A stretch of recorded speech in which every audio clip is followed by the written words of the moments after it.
Hello, gorgeous. How was your day? I'm in the kitchen. You're home early.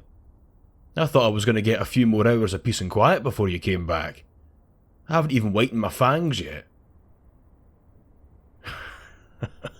You know I'm kidding. I'm always happy to see you. But, aye, speaking of, why are you back so early? I thought you said I wouldn't see you until dinner time.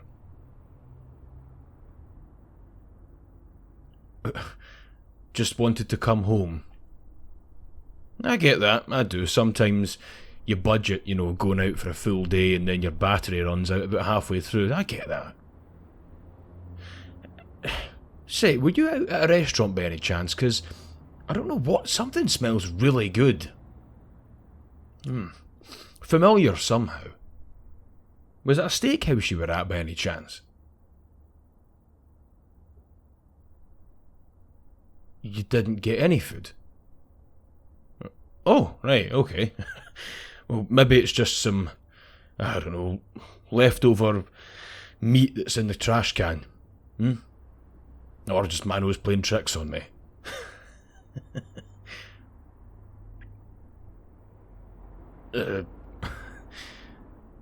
Honey, why are you hiding your arm like that? Like what? Oh, come on. I didn't fall off the turnip truck yesterday. Sorry to translate. I wasn't born yesterday. Like that, with your coat draped over it.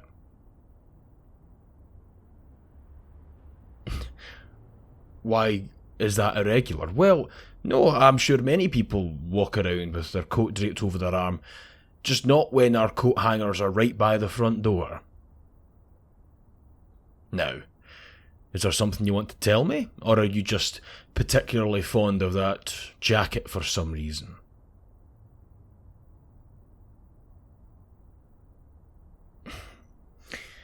It's fine, you'll handle it by yourself. Of course, look, I am a lot older than you. As you know, as we know, as is very well established in this relationship, you certainly make enough jokes about it. So I'm a bit old-fashioned, you know that. I was but a fledgling vampire when the whole idea of chivalry was first invented. So forgive me if I find myself being a bit overprotective. Look, I know that you can take care of yourself, and I don't question that. I don't. I promise. But I'm still going to worry about you. And when you're acting all dodgy like this, hiding something from me, it's going to make my spider senses tingle. Well, vampire bat senses tingle, I suppose you could say.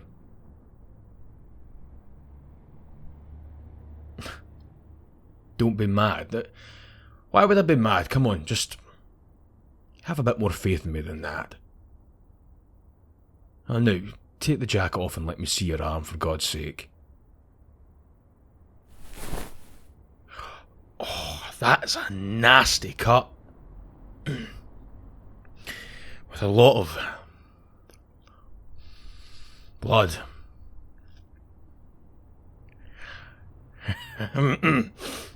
So that's what I was smelling then. I knew that was, well, something anyway. Doesn't do me many favours for being a reformed vampire if I thought that a cut in your arm was food. Anyway, that looks bad. Certainly not something you can patch up with one hand. Look, I've got a first aid kit just over here in the cabinet. Just sit at the table and let me take care of it.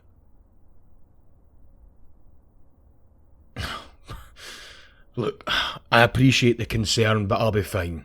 Alright, I have not drank from a human in a long, long time. Longer than you've been born.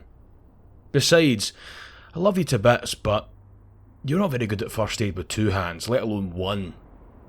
I, on the other hand, not to toot my own immortal horn or anything, know pretty much everything there is to know about the body. Oh yes.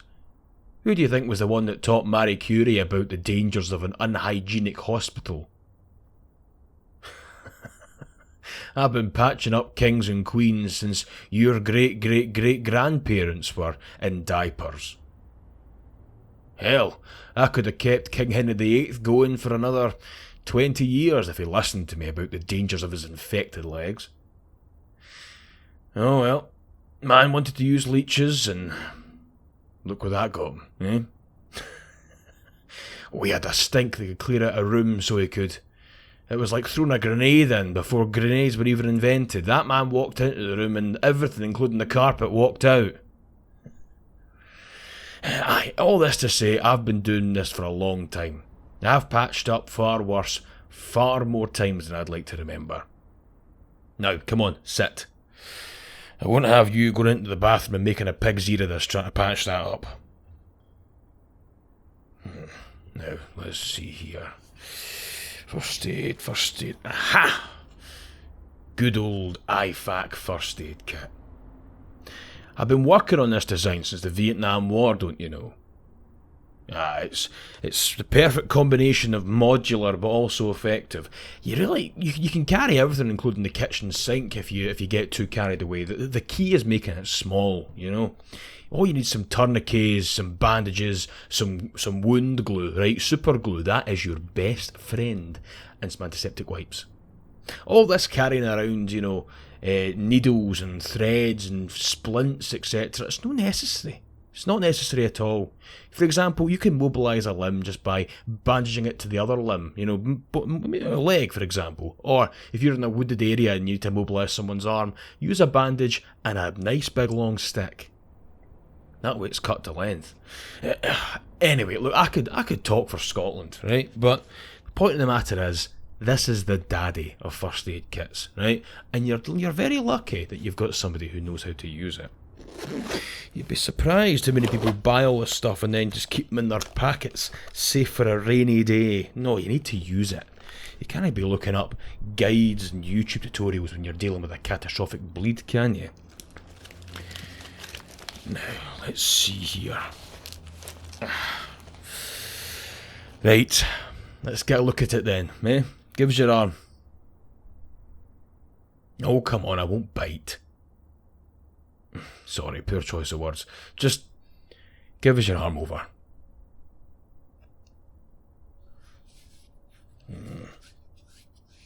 That is quite a deep wound. Thankfully, it's just a few layers of skin. It's not down to the muscle tissue or anything. It might scar, but you'll live. And how did you get this exactly? You tripped going up the stairs. You see, people always think that it's ridiculous having those wee annoying rubber stoppers at the corners of stairs, but I'm telling you, they save lives, and this is, you know, case in point as for what happens if you don't have them. Was it those bloody ones outside the mall again? I've been warning the council about that. It's a death trap. Nah, whatever. Anyway, look, it doesn't seem too bad, but I'm going to clean this out first. And it's not going to be fun. So, I'll give you something for the pain. No, I'm not going to pull an IV drip out of somewhere. Look, I'm good, but I'm not that good. Yeah. Morphine's been a controlled substance for many a year, so that's out the question. And anything else that's oral, you know, any oral painkillers, they're not fast acting enough. They'll take a good 20 minutes to kick in. And we want to get this thing patched up and on the mend as quickly as possible, you know. Every second counts when you're trying to repair an ugly wound like this. So I can't offer you any morphine, but I can offer you the next best thing. Whiskey. It should take the edge off a little bit. This is a strong one, by the way. Macallan 15 year. I got it from a friend of mine a long time ago. That bottle's probably about 65, 70 years old. Aye, it was a beater back when him and his pals used to go pheasant shooting up in the Highlands. Nah, they had a few too many drinks, and one of their pals, his poor trigger discipline, put a round into his thigh. Nah. Of course, he didn't want his wife to find out what had happened to him, so, you know, a hushed word and an evening of me pulling buckshot out of his arse cheek later, and I found myself with that lovely bottle of whiskey. Of course, you know, doesn't really do much for vampires. I mean, we can taste it and all, but metabolism's too fast, so you can't really get the buzz. Oh well, look, bottoms up, eh? Cheers.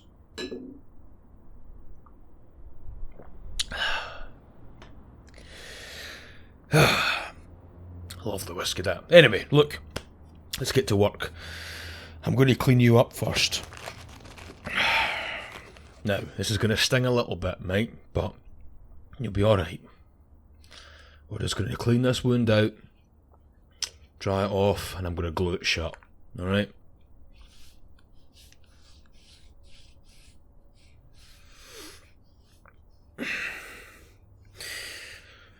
You're a numpty, you know that. You're the only person I've ever met that could fall going upstairs. I mean, I've heard people falling down them, but falling up is just so... you.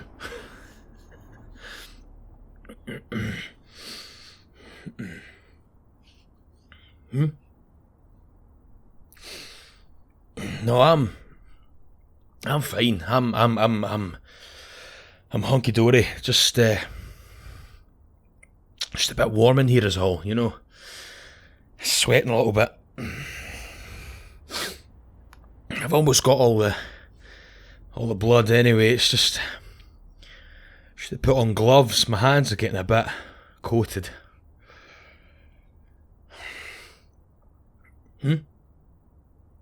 I'm squeezing your hand a bit tight. Oh, sorry. Aye, that was my bad.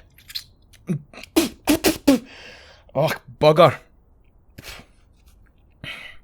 No, I'm fine. I just licked my fingers.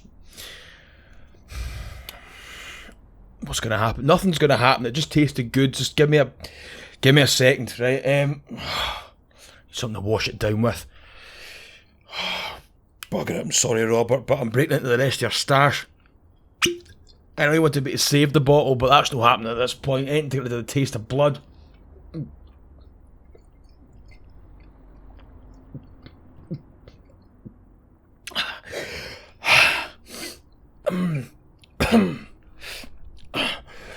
Oh.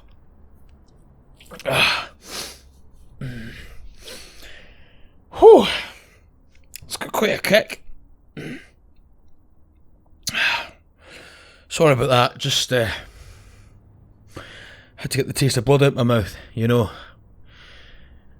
It's been a long time getting off the taste of humans, you know. It took many decades. And I've seen stronger men than me, stronger vampires than me, go right back to square one even after a drop. I couldn't take the chance. But I'm alright.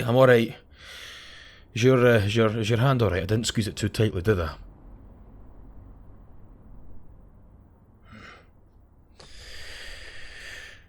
Well, that was a bit of excitement, eh?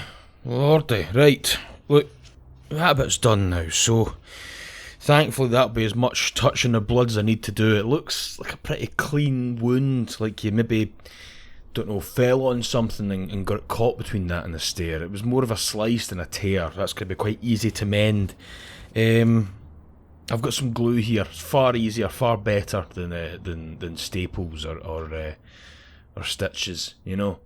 It does the job, and because it's on your forearm, you know, it's not going to be a particularly mobile part. If it was on a joint like your elbow or your thigh or your knee or whatever, or things that's going to be rubbing against clothes. But as long as you stick to short sleeved stuff, I don't see an issue with just gluing it, you know, and then giving it a good wrap up with bandages.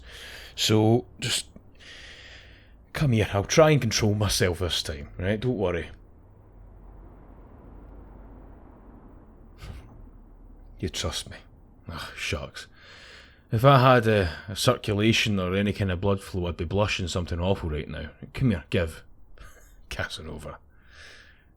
And I met Casanova, by the way, the original, and I tell you, he's got nothing on your charm. Okay, let's see. Start from near your elbow and work towards your fingertips. I'm just going to squeeze the glue in and pinch, alright? Squeeze and pinch.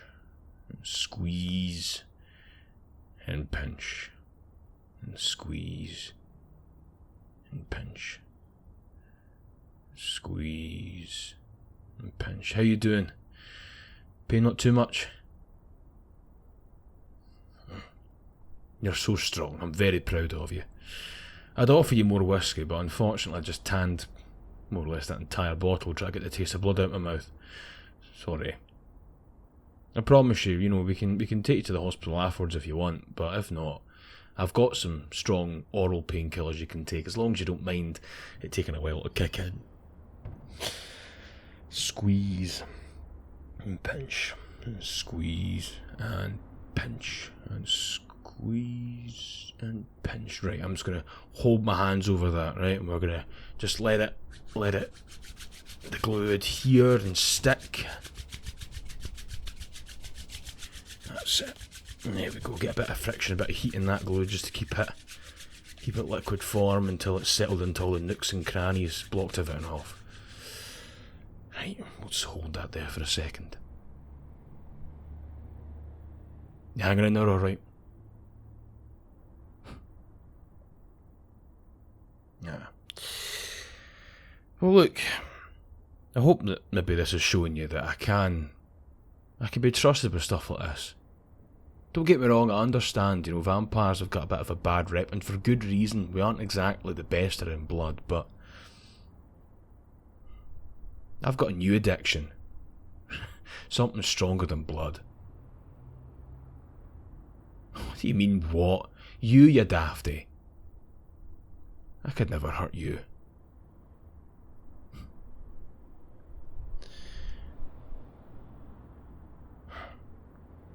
Right, anyway, that should be it. Right, let's get the bandage on. Give us your arm.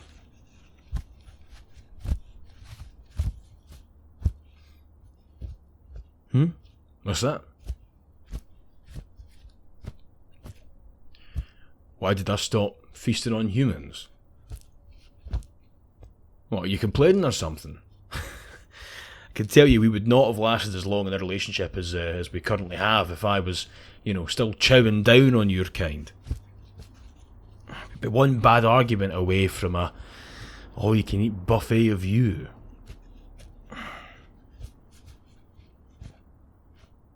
You're serious? Yeah, I know you're serious. I'm just deflecting with humour. No. Bugger it. I suppose I might as well tell you the truth. Penance, anyway. It was about 200 years ago. 210. I was working in the Clyde shipyards up in Glasgow. The workshop of the world, it was called at the time. The second great jewel in the crown of the British Empire. And I was working there during the British century, the Pax Britannica.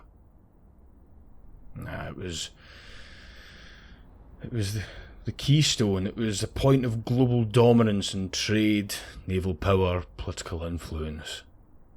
And all sorts coming through there. And we had all sorts working in there too. I would work at the docks, feast on the occasional slave trader or ne'er-do-well, privateer or pirate, anyone I thought would be, better off taken out.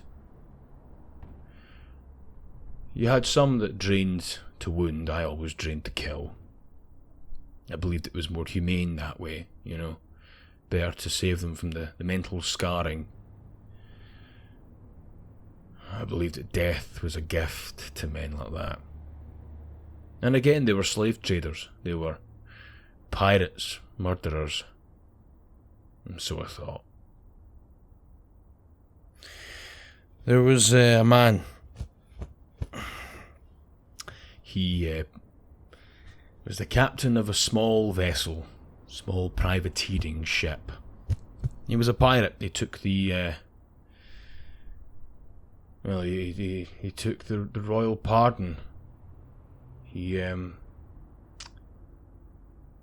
became a man of king and country, so we'll say. He was a legalised pirate so long as he robbed only from Spain and not from Britain, or the East India Trading Company. He was a nasty piece of work. Or that's how he portrayed himself. I was playing cards with him one night, and he started talking about this raid that he took on the Spanish galleon. How he'd killed everyone. How he'd given even the lowest crew members no mercy. To me, it was music to my ears. He had to go. He was dinner. And so I followed him into the alley and I drank. And it was only after the fact I found out the truth. Our man was never a pirate. He was a merchant. He was branded a pirate because his ship was raided by pirates. They took everything from him. Killed his first mate, which was his nephew. And then he robbed them back. Only the pirates were wise. They had a dirty trick where they dropped their skull and crossbones and raised a British flag. British Navy witnessed the taking of the vessel and the lack of mercy that he showed, and he was branded a pirate. Of course, he was immediately given the king's pardon, and he went back to working for them as a merchant, as a good little working man. But he had a reputation to uphold, so he didn't get robbed again. And so he leaned into the pirate stigma. Exaggerated his deeds to make him seem the baddest of the bad. And worse still, he left behind a wife and a son and a baby girl.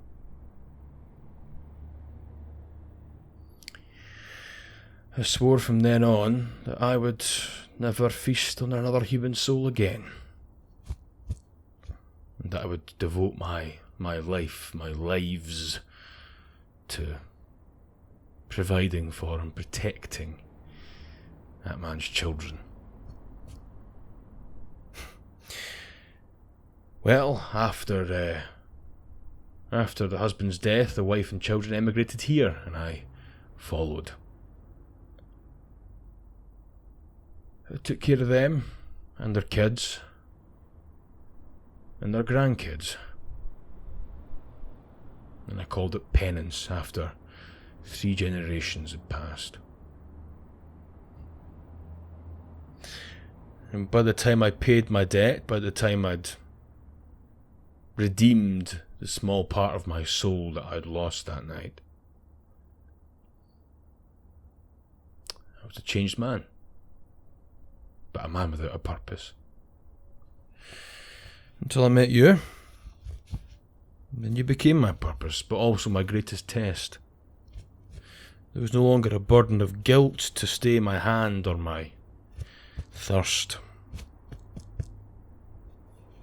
I had to rely that love would be enough. Little did I know that not only would it be enough, but it would be the key. The key to everything.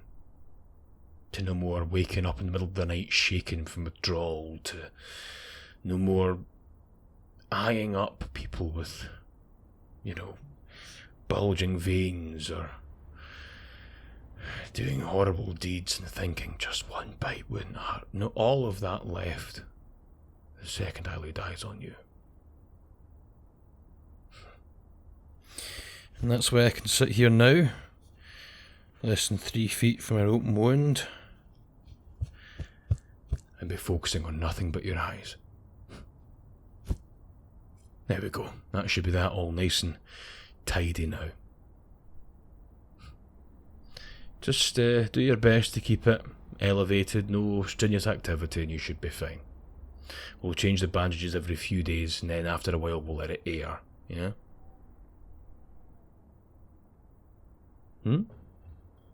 You're sorry? You don't need to apologise to me. You didn't do anything wrong. Besides, I promised I'd always be honest with you. It was only a matter of time before you asked.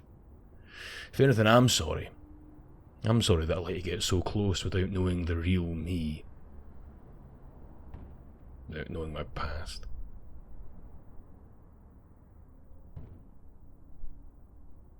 You still love me. What did I do to deserve you? Ah, well. I guess we'll spend the rest of our lives trying to figure that out, eh? Now, on you go. Throw that bloody jacket of yours in the washing machine. I'll get dinner started. You can tell me all about your very dramatic injury over dinner.